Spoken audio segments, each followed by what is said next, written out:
Good morning, I'm Gary DeWaal, and this is Bridging the Week for April 25th to 29th, and today is May 2nd, 2016.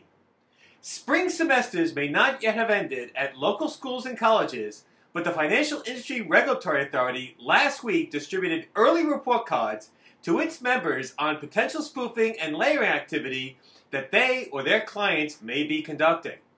In addition, CME Group settled numerous disciplinary actions involving violations of its rules related to exchange-related positions and market disruption, while the European Commission defined algorithmic and high-frequency trading in connection with requirements under the Markets and Financial Instruments Directive 2, now scheduled to go into effect on January 3rd, 2018. This week will include the annual FIA Law and Compliance Conference in Baltimore, Maryland. So I can get on my train to be there on time. Let's get started. The Financial Industry Regulatory Authority said that it issued its first cross-market equities report cards aimed at helping member firms identify potential spoofing and layer activity by the firm itself or by entities for which the firm provides market access.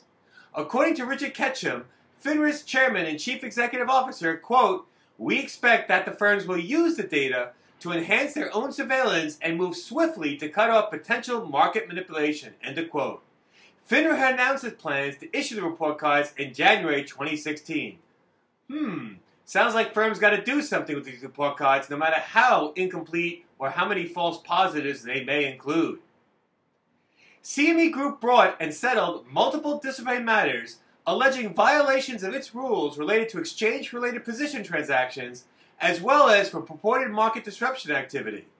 In most of the cases alleging illicit EFRPs, CME Group claimed there was no transfer of ownership of the cash commodity associated with the exchange contract, or a byproduct, related product, or related over-the-counter product as required by CME Group rule. 5 firms, all CME Group non-members, settled its EFRP actions for fines ranging from $15,000 for one allegedly problematic transaction to $25,000 for multiple allegedly problematic transactions. In addition, 3 individuals agreed to sanctions and trading suspensions or prohibitions for allegedly entering in orders without the intent to trade.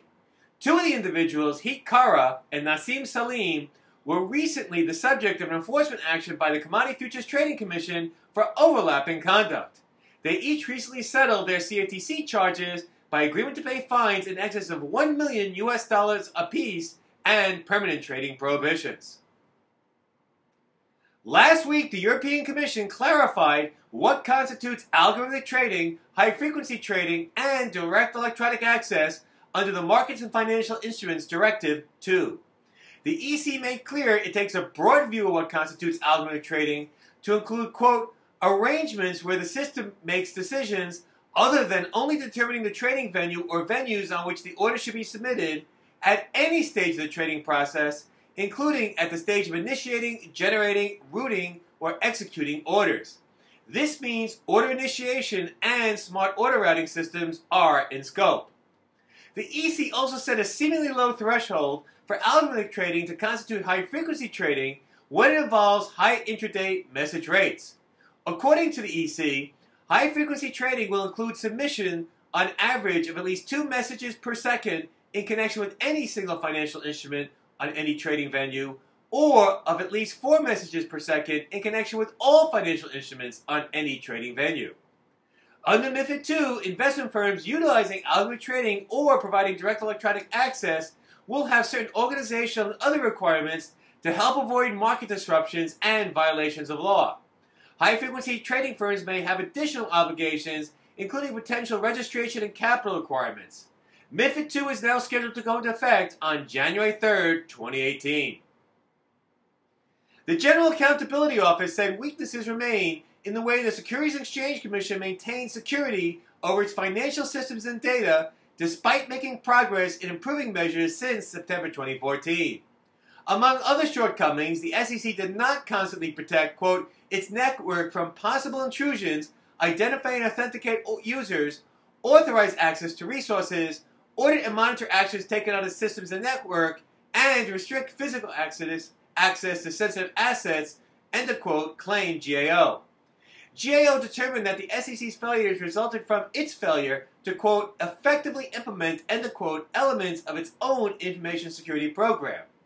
GAO is an independent, nonpartisan federal agency that supports Congress in ensuring that U.S. government funds are spent, quote unquote, effectively and efficiently.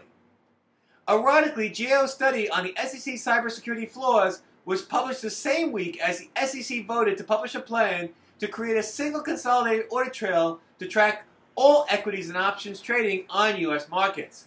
The plan was submitted to the SEC by all securities self-regulatory organizations in the United States.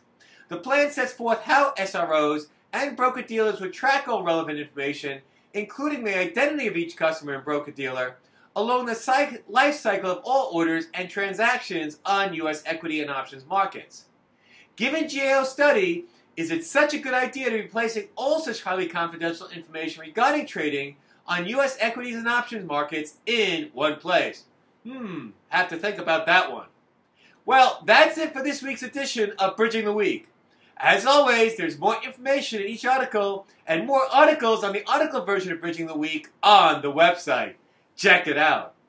I'm Gary DeWaal. Until next week, have a great week and ciao.